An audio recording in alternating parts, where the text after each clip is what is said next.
Comme toujours, les arrivées de nuit ont pour les navigateurs quelque chose de magique. Dans la baie de Salvador de Bahia au Brésil, Sopra glisse doucement vers la ligne d'arrivée, escortée par ses fidèles supporters. Merci, bravo et merci. Pas grand chose d'autre à dire.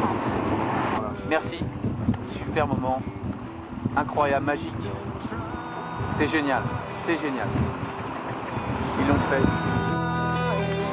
11 jours, 11 heures et 23 minutes, soit 24 heures de plus que le tandem Camas-Ravussin, vainqueur de cette transat en double. Antoine Coche et Greg Gendron savourent à leur manière ces derniers instants de bonheur partagés avant de retrouver le monde des terriens avec l'humilité du devoir accompli.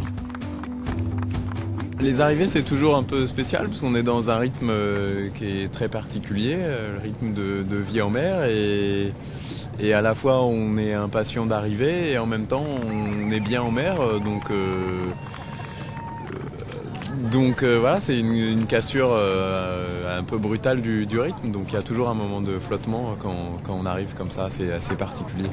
On va essayer de vraiment préserver le bateau, préserver le foil, donc essayer de pas trop charger, au moins jusqu'au poteau noir. Bon, après il y a eu le grand border reaching où c'était assez bourrin dans la lisée là à la fin.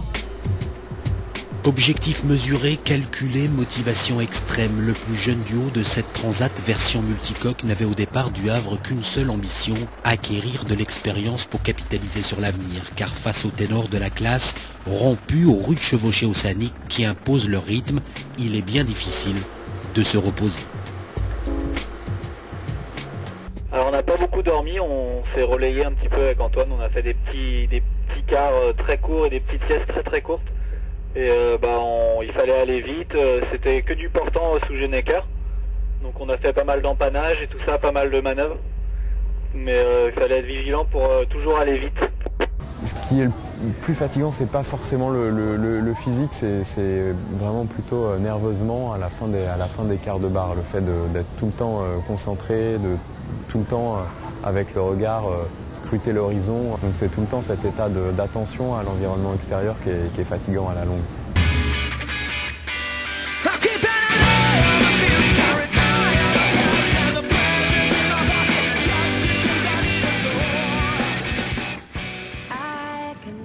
Usant nerveusement à l'image d'un poteau noir qui a eu raison de l'abnégation de nos deux compères, après une belle bagarre avec Brossard, le bateau d'Yvan Bourgnon et de Jack Vincent. On s'aperçoit que ils n'ont pas fait du tout la même approche que nous, ils y sont allés à fond là-dedans.